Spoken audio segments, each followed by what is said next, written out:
대화는 사람들 간의 연결고리고, 그것은 우리가 서로를 이해하고 서로에게 영향을 미치는 방법입니다. 말 한마디로 사람들과의 관계를 형성하고 공감대를 만들어 나갑니다. 이는 우리가 서로에게 어떤 인상을 주는지 결정짓는 중요한 요소입니다. 그러나 때때로 우리의 말투나 대화 습관 때문에 우리는 자신의 권위를 잃거나 무시당하게 될 수 있습니다. 이는 우리가 의도하지 않게 자신의 가치를 낮추는 말투를 사용하거나 대화에서 적절하지 않은 태도를 보이는 경우입니다. 오늘은 이러한 사항들에 대해 이야기해 보려 합니다. 특히 권위를 한순간에 잃는 말투 4가지와 단번에 무시당하는 대화 습관에 대해 알아보겠습니다. 그리고 이러한 문제들을 해결하는 방법에 대해서도 말씀드릴까 합니다. 이를 통해 우리는 자신의 대화 방식을 개선하고 더욱 효과적인 의사소통을 할 수 있게 될 것입니다. 첫 번째, 도덕 교과서와 같은 설교. 인간 사회의 다양한 대화 속에서 우리는 종종 도덕 교과서 같은 설교라는 대화에 덫에 빠지곤 합니다. 이는 특히 자신의 도덕적 기준을 남에게 강요하려는 사람들이 많이 보여주는 태도로 우리 생활에서 흔히 볼 수 있는 현상입니다. 이들은 대부분의 문제를 도덕적인 시각에서 해석하며 자신의 믿음을 다른 사람에게 강요하는 경향이 있습니다. 이러한 사람들이 보여주는 이런 태도는 본인에게는 일종의 만족감을 주지만 대화 상대에게는 오히려 권위를 잃게 만드는 원인이 됩니다. 이들의 대화는 언제나 도덕적인 설교로 귀결되는데, 이런 설교는 때때로 현실과 동떨어진 가치관을 주장하는 것으로 나타납니다.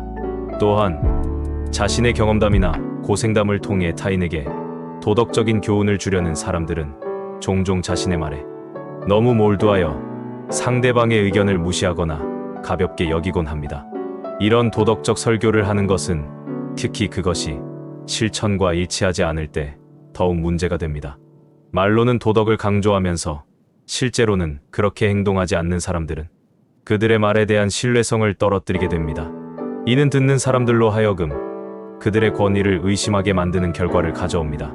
책 사람이 따르는 말 사람이 떠나는 말에서는 이런 사람의 문제는 시대가 바뀌었음에도 불구하고 새로운 가치관을 고려하지 않은 채 자신이 믿는 도덕을 다른 사람에게 강요하려 한다는 데 있다고 지적합니다.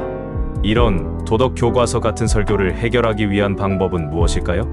우리가 가장 중요하게 여겨야 할 것은 타인의 의견을 존중하고 다양한 관점을 수용하는 태도입니다. 내가 한다고 해서 다른 사람에게 강요하는 것은 절대로 피해야 할 행동이며, 나만 옳다는 자기 중심적인 태도도 피해야 합니다.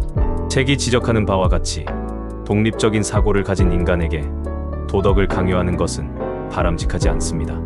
우리는 스스로 깨닫는 것이 중요하며, 사람은 각자 다른 가치관을 가지고 있기 때문에 이를 이해하고 존중하는 것이 중요합니다. 두 번째, 빠르고 높은 목소리 톤. 사실 대화의 과정에서 말의 속도와 목소리의 톤은 상대방에게 우리의 감정, 상태와 태도를 전달하는 중요한 요소입니다. 이는 종종 우리가 생각하는 것보다 더 큰 영향을 미칩니다. 빠르게 말하는 습관은 가벼운 인상을 주어 다른 사람들이 우리를 실수로 가볍게 보게 만들 수 있습니다. 특히 리더십이나 권위를 가진 직위에 있을 경우, 목소리의 톤과 말하는 속도는 상대방이 여러분을 어떻게 인식하는지 결정하는 중요한 요소가 됩니다. 빠르고 높은 목소리는 대개 긴장감이나 불안을 나타내는 신호로 해석될 수 있습니다. 여기서 중요한 점은 이런 목소리 톤이 권위 없음 혹은 불확실성의 표시로 해석될 수 있다는 것입니다. 만약 누군가가 빠르고 높은 목소리로 이야기한다면 우리는 그들이 자신의 말에 확신이 없다고 느낄 수 있습니다. 반면에 차분하고 꾸준한 목소리 톤은 자신감과 권위를 나타내는 신호로 받아들여집니다. 그렇다면 가볍지 않으면서도 확신에 찬 목소리로 말하는 사람이 되려면 어떻게 해야 할까요? 말할 때 의도적으로 목소리 톤을 낮추고 말의 속도를 느리지 않은 천천히 조절하는 것이 중요하다고 생각합니다. 이런 목소리 톤과 속도는 여러분의 말에 더 많은 권위를 부여하고 상대방이 여러분의 의견을 가볍게 여기지 않게 만듭니다. 빠른 말 속도를 조정하는 방법에 대해 책 말과 태도 사이는 3대1 법칙을 제시합니다. 이는 3번 빠르게 말한 후 한 번은 단어 한두 개라도 의도적으로 천천히 말하려고 노력하는 속도 체크 방식을 의미합니다. 이 방법을 통해 말 끝마다의 속도를 신경 쓰면서 단어 뒤에 한번 숨을 내쉬며 공간을 만드는 것입니다.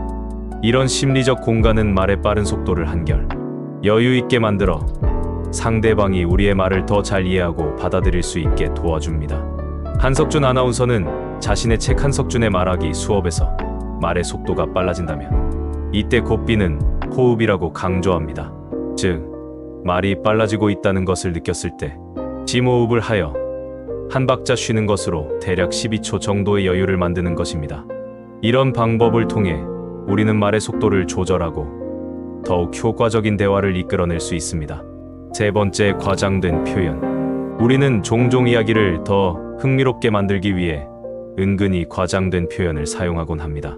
이는 듣는 사람들에게 좀 더 강렬한 인상을 주고 주목받는데 효과적일 수 있습니다. 그러나 이러한 과장된 표현이 장기적으로 우리에게 어떤 영향을 미칠까요? 이를 이해하기 위해서는 과장된 표현의 본질을 깊이 파악하는 것이 중요합니다. 특히 권위 있는 위치에 있는 사람들이 과장된 표현을 사용한다면 그 영향력은 더욱 크게 작용합니다. 과장된 표현은 그 자체로 신뢰성에 치명적인 타격을 입힐 수 있습니다. 이는 그들의 말 한마디가 사람들의 생각과 행동에 큰 영향을 미칠 수 있기 때문입니다.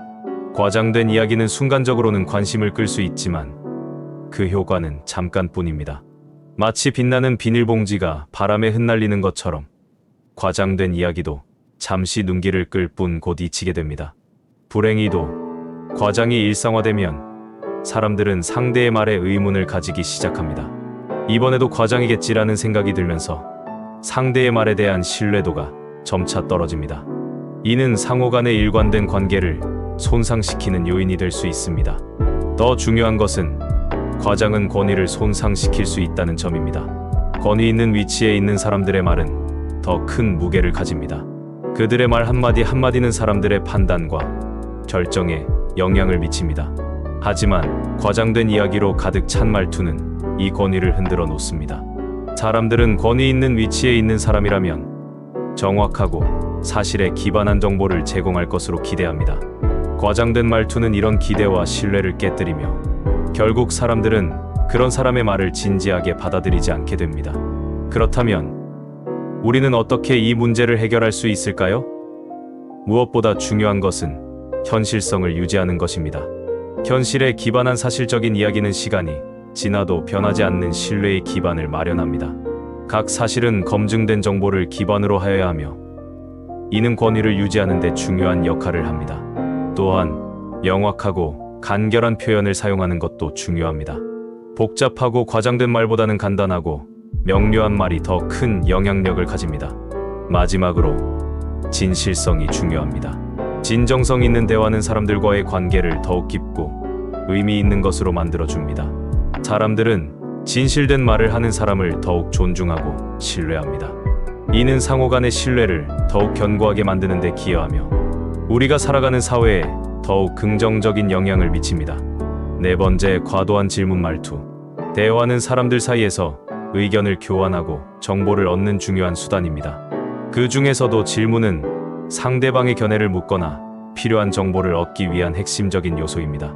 그러나 질문이 과도하게 이루어지면 상대방에게 부담을 주거나 오히려 자신의 권위를 잃고 무시당하는 결과를 초래할 수 있습니다. 과도한 질문 말투는 크게 두 가지로 나눌 수 있습니다. 첫 번째는 상대방에게 결정권을 넘겨주는 질문입니다. 이게 맞을까요? 어떻게 생각하세요? 와 같은 질문은 상대방에게 선택권을 주고 자신의 의견을 확신하지 못하는 것처럼 보일 수 있습니다. 이러한 질문은 상대방에게 미약한 자신의 의견을 무시하고 대화를 주도하려는 의도가 없음을 느끼게 할 수 있습니다. 두 번째는 상대방의 의견을 묻는 질문입니다. 어떻게 생각하세요? 혹시 다른 방법은 없을까요? 와 같은 질문은 상대방의 의견을 듣고 싶어 하는 것처럼 보일 수 있지만 이런 질문이 지나치게 사용되면 상대방으로 하여금 내 의견이 중요하지 않다고 느끼게 할 수 있습니다. 따라서 과도한 질문 말투는 대화에서 권위를 잃고 무시당하는 결과를 초래할 수 있기 때문에 사용에 주의해야 합니다. 이를 해결하기 위해 다음과 같은 방법을 통해 과도한 질문 말투를 줄일 수 있습니다.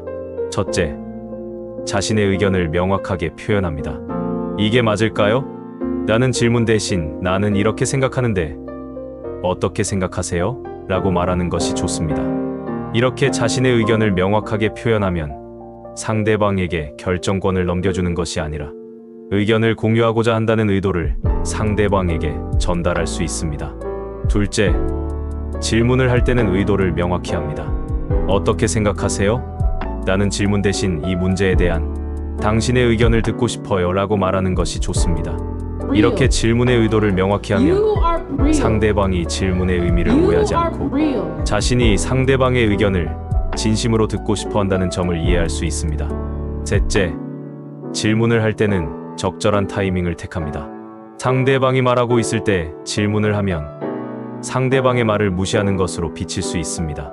따라서 상대방이 말을 마친 후에 질문을 하는 것이 좋습니다.